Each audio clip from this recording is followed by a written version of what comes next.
दोस्तों हम देख रहे हैं आपका सोशियोलॉजी का चैप्टर नंबर 5 सामाजिक आंदोलन के महत्वपूर्ण प्रश्न जो आपको देखने को मिलेंगे एग्जाम में। उससे पहले बता दूं कि आपने अगर ये 3 वीडियो नहीं देखे हैं तो इसको जरूर देख लेना, नहीं तो आपको समस्या हो सकती है क्योंकि यहाँ से प्रश्न आएंगे। एक तो प्रश्न आपका जो है ये सेट 1 जो यहाँ पे दिखाई दे रहा है आपको, इसको देख लेना, सब्जेक्टिव है। ठीक है, ये सब्जेक्टिव वाला जो है आप देख लेना, इसमें आपको जरूर जो है यहाँ से आपको क्या देखेंगे, आप प्रश्न देखेंगे। ठीक है, तो इस प्रश्न को जरूर चेक कर लेना, सभी के आंसर्स मैंने वीडियो वाइज अपलोड कर दिए हैं। ये सेट नंबर 2 है, इसको भी देख लेना। और इसके बाद में है आपका ये जो एमसीक्यू के चैप्टर से एमसीक्यू बनाए गए हैं वो यहाँ पे देखने को मिलेंगे, तो इन वीडियोस को जरूर एक बार देख लेना। अब आते हैं हम सॉल्यूशन की तरफ। जो इस चैप्टर के सॉल्यूशन है, इसमें से क्या क्या क्वेश्चंस बन सकते हैं। पहला है जस्टिस पार्टी का नाम बदलकर द्रविड़ संघ कब रखा गया, ये आपको बताना है। इसके बाद में है डॉक्टर अंबेडकर ने बौद्ध धर्म की दीक्षा कब ग्रहण की, आपको बताना है। राष्ट्रीय महिला आयोग का गठन कब किया गया। इसमें से एमसीक्यू भी बन सकते हैं, ज़रूरी नहीं है कि आप सोचे कि सारे के सारे सब्जेक्टिव ही बनेंगे। जो वन वर्ड के आंसर होंगे, जैसे 1944 ही आंसर है तो ये सब्जेक्टिव की जगह ऑब्जेक्टिव बनाया जा सकता है। 1956 भी ऑब्जेक्टिव बनाया जा सकता है, यहाँ पे 1992 भी ऑब्जेक्टिव बनाया जा सकता है। राष्ट्रीय महिला आयोग का गठन कब किया गया, सन दे देगा 4, आपको याद रखना है। तो इस तरह से। इसके बाद में केंद्रीय गंगा प्राधिकरण की स्थापना कब की गई, पर्यावरण सुरक्षा अधिनियम कब पारित किया गया, और वन्य सुरक्षा जीव सुरक्षा अधिनियम कब पारित किया गया। इसके बाद में जल प्रदूषण निवारण एवं नियंत्रण अधिनियम कब पारित हुआ। इसके बाद में है आपका भारत में पहला श्रमिक आंदोलन कब और कहाँ हुआ, ये आपको बताना है। किस राज्य में 1960 के दशक में नक्सल आंदोलन का उद्भव हुआ, और चंपारण नील आंदोलन क्या था, ये आपको सॉरी कब हुआ ये बताना है, और क्या था ये भी आपको पता होना चाहिए। समाज सुधारक ज्योतिबा राव गोविंद राव फुले यानी कि राव फुले ने किस समाज की स्थापना की, और हमारे देश में प्रधानमंत्री का नाम लिखिए जो नेशनल प्लानिंग कमीशन के अध्यक्ष थे, तो जवाहरलाल नेहरू हैं। सत्य शोधक समाज की स्थापना किसके द्वारा और क्यों की गई, ये आपको बताना है। इसके बाद में है सत्य शोधक समाज की स्थापना किसने की। बिसरा मुंडा आंदोलन कब से कब तक चला, उसके अलावा है जो आपका सामाजिक आंदोलन का क्या अर्थ होता है, ये आपको बताना है। तो यहाँ पर जो है इस तरह के क्वेश्चंस आपको देखने को मिलेंगे। कृषक आंदोलन से क्या तात्पर्य है, श्रमिक आंदोलन का अर्थ बताइए, आर्य समाज की स्थापना क्यों की गई, 15 में आ चुका है ये क्वेश्चन। और जाति आधारित आंदोलन के 2 उदाहरण दीजिए, 2019 में आ चुका है ये क्वेश्चन। ठीक है, तो इस तरह से आप सारे के सारे आंसर्स को आप ढंग से देख लीजिए, छोड़ना नहीं है एक भी क्वेश्चन को। दलित आंदोलन क्या है ये बताना है, 2020 में आ चुका है। भारत सरकार द्वारा महिलाओं के कल्याण हेतु चलाई गई योजनाओं के नाम आपको बताने हैं, तो यहाँ पर योजनाओं के नाम है, और कौन सी योजना कब है ये भी याद रख लेना। जनजातीय आंदोलन के प्रमुख कारण क्या है ये आपको बताने हैं, और असम के बोडो आंदोलन के क्या परिणाम हुए ये आपको बताना है। इसके बाद में है आपका पर्यावरण संबंधी आंदोलन क्या होते हैं, ये आपको बताना है। तो यहाँ से आराम से इस वीडियो को देख करके ना, जो आप आसानी से सारे के सारे आंसर्स दिए गए हैं बस पढ़ लीजिए। अगला जो क्वेश्चन है आपका, परिस्थितिकीय आंदोलन से क्या समझते हैं, फटाफट इन क्वेश्चंस को देख लीजिए क्योंकि ये चैप्टर में बहुत सारे क्वेश्चंस हैं। इसके बाद में दलित शब्द का प्रयोग किन किन संदर्भों में किया गया ये बताना है। आर्य समाज की स्थापना किसके द्वारा और क्यों की गई। इसके बाद में है आपका जनजाति शब्द का क्या अर्थ है, ये ध्यान से रखना। क्वेश्चंस आपको यहाँ से एग्जाम में देखने को 100% मिलेंगे, उसकी चिंता करने की जरूरत नहीं है, याद करना आपका जिम्मेदारी है, बस वो आप करिए। 3 अंकों के प्रश्न में भारत पर्यावरण संबंधी कुछ प्रमुख आंदोलनों की चर्चा करनी है आपको। थोड़ा सा मैं छोटा कर देता हूँ ताकि पूरा का पूरा जो है सॉल्यूशन एक बार में थोड़ा सा ज़्यादा दिखाई दे। तो इस तरह से आप जो है इसमें भारत में पर्यावरण संबंधी कुछ प्रमुख आंदोलनों की चर्चा आपको बतानी है, कौन कौन से आंदोलनों को चर्चा करनी है वो आप आराम से इस वीडियो को देख करके और जो है आसानी से बता सकते हैं। ठीक है, तो इस तरह से ये आंसर हो जाएगा। पर्यावरण आंदोलन में भारत सरकार के प्रयत्नों को स्पष्ट कीजिए, तो इसमें भारत सरकार के क्या क्या प्रयत्न हैं वो आपको बता देना है। तो यहाँ पर देख सकते हैं आप, निम्नलिखित प्रयत्न प्रयत्न है 1 2 3 4 5, तो इसमें से कोई भी 2 3 पॉइंट आपको लिख देने हैं। पर्यावरण से क्या अभिप्राय है ये आपको बताना है, या पर्यावरण विनाश पर संक्षिप्त टिप्पणी लिखनी है, तो इसको भी आप समझा देंगे। आराम से देख लीजिए इस क्वेश्चन को, और इसके आंसर्स को आप लिख देंगे। इसके बाद जो है आपका भारत में जनजातीय आंदोलन के विभिन्न प्रकारों की विवेचना करनी है।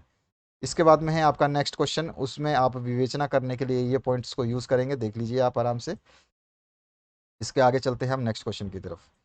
भारत में जनजातीय आंदोलन के कारणों का समाज शास्त्रीय विश्लेषण कीजिए। समाज शास्त्रीय विश्लेषण आपको करना है, तो ये आपको इस तरह से लिखना होगा। आप इस तरह से आप लिख देंगे आंसर, बहुत ही सटीक तरीके से दिया गया है, सिंपलेस्ट वर्ड में दिया गया है, तो आपको दिक्कत नहीं होनी है बिल्कुल भी। तो ये पॉइंट्स है, इन पॉइंट्स में से जितने आप याद कर सकते हैं, 2 4 5 पॉइंट आप याद कर लीजिए। समाज में स्त्रियों की स्थिति में सुधार लाने हेतु राजा राम मोहन राय वो रानाडे के द्वारा जो किए गए कार्य हैं उनको आपको बताना है। ठीक है, तो यहाँ पर जो है आप इसको बता सकते हैं। इसके बाद में सामाजिक आंदोलन क्या है और भारत में जनजातीय आंदोलन के प्रमुख कारण आपको बताने हैं। तो यहाँ पे जो सामाजिक आंदोलन क्या है ये बता देना है और जनजातीय आंदोलन के प्रमुख कारणों को बता देना। सामाजिक आंदोलन का क्या अर्थ होता है ये भी आप बता सकते हैं।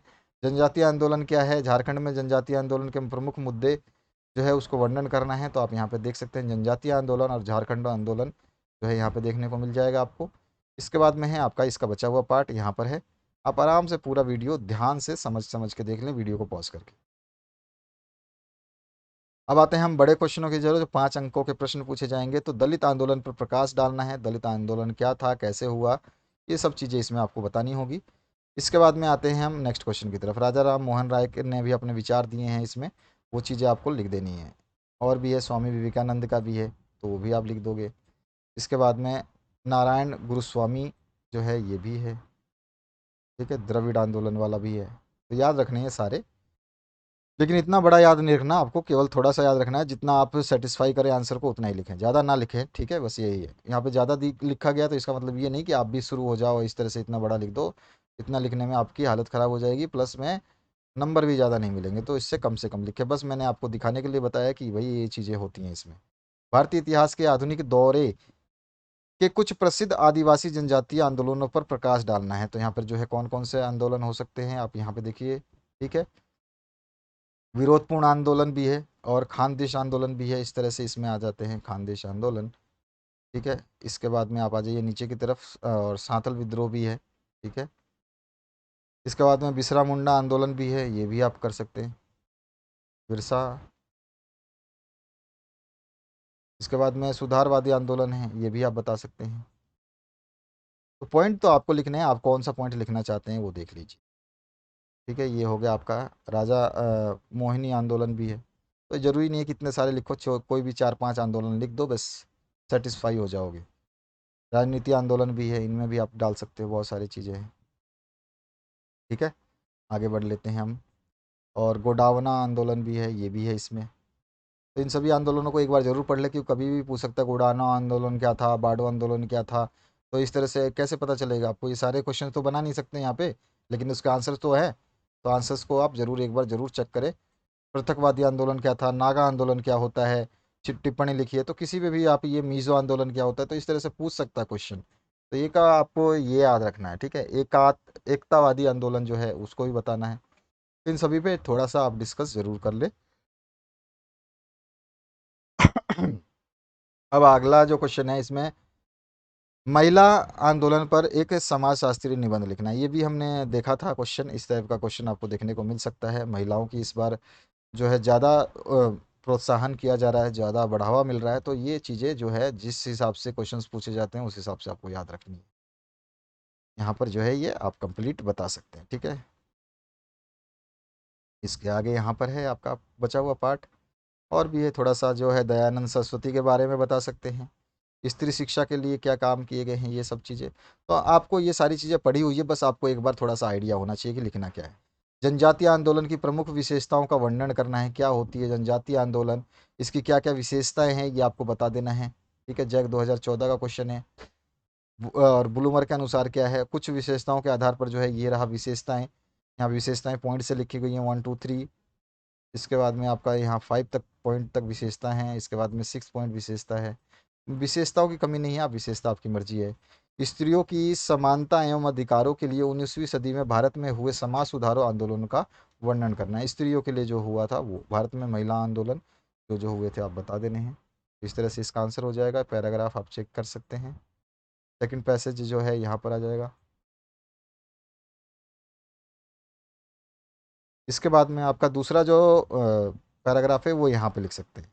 और 16वीं शताब्दी में आपका जो है आंसर, ये मतलब इसी का जो दूसरा पैराग्राफ है इसमें 16वीं शताब्दी और 18वीं शताब्दी तक का है, तो आप लिख सकते हैं। ठीक है, तो इसमें से आपको जितना समझ में आता है बस उतना ही लिखें, एक्स्ट्रा लिखने की आवश्यकता नहीं है। इसके बाद में आपका अगर कोई नेक्स्ट क्वेश्चन बनता है इस चैप्टर से, उसको भी हम डिस्कस कर लेते हैं।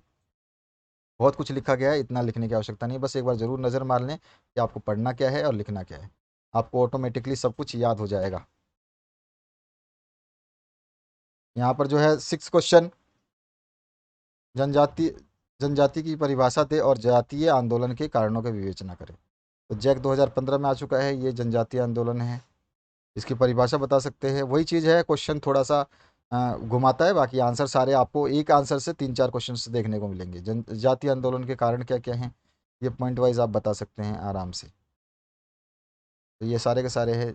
ये उत्पन्न जागरूकता है, बाहरी समूहों का शोषण है, इसके बाद में आपका दोषपूर्ण वन नीति है। तो इन सब चीज़ों को आप इसको लिखेंगे। राजनीतिक दलों की भूमिका है, यहाँ पर हो जाएगा इसका आंसर। इसी तरह से और भी है, विदेशी कूटनीति। तो इस तरह से ये प्रश्न आपको देखने को मिले इस चैप्टर से। और अगला जो आपका अंतिम चैप्टर है उसको अपलोड किया जाएगा, उसको ज़रूर चेक कर लेना। परियोजना कार्य, प्रोजेक्ट वर्क, उसमें से बहुत सारे क्वेश्चंस आते हैं, तो उसको भी एक बार ज़रूर देख लेना। तो जो जो चीज़ें बताई जा रही है इनको फॉलो करें, और अभी जो प्लेलिस्ट डिस्प्ले होने वाली है इस प्लेलिस्ट को ज़रूर चेक करें, इसमें सब कुछ अवेलेबल है जो आपको ज़रूरत है एग्ज़ाम देने के लिए।